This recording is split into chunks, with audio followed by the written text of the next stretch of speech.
Now to tab 3, where we go through bond valuations using a few mock-ups and several real-world examples of bonds trading today. The first example here is of a semi-annual coupon bond at issuance and priced at par. What we want to do here is calculate the yield to maturity of this par bond. A semi-annual coupon bond means coupons, or interest payments paid to creditors, are paid out twice a year at 6-month intervals.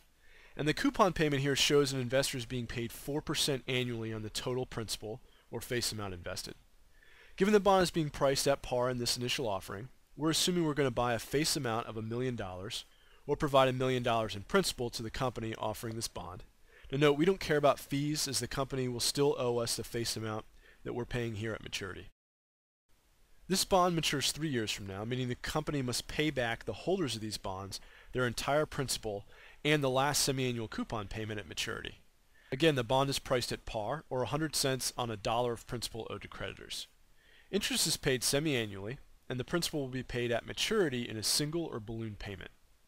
So as an investor, we want to know what the IRR, or yield to maturity, that we'll earn on a compound annual return basis by investing in this bond issuance and holding to maturity.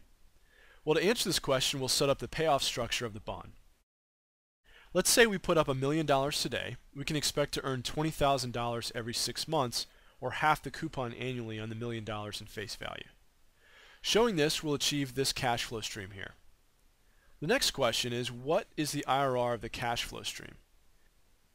As we did in part 1 earlier, we can use Excel's IRR function by taking the IRRs of cells D16 through J16 and then multiplying by 2 given the semi-annual coupon payments to get an annualized IRR for the bond.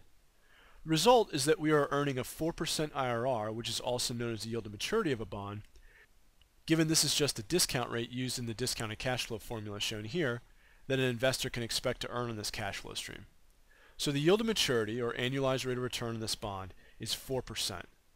Well, it's not just a coincidence that the yield to maturity equals the coupon rate for this bond.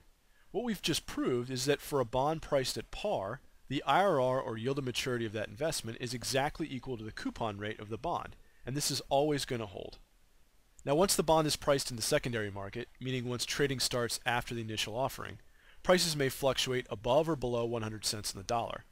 The result is that the yield to maturity will fluctuate as well, so unless the bond is priced later on in the secondary market at par, the yield to maturity will not equal the coupon rate.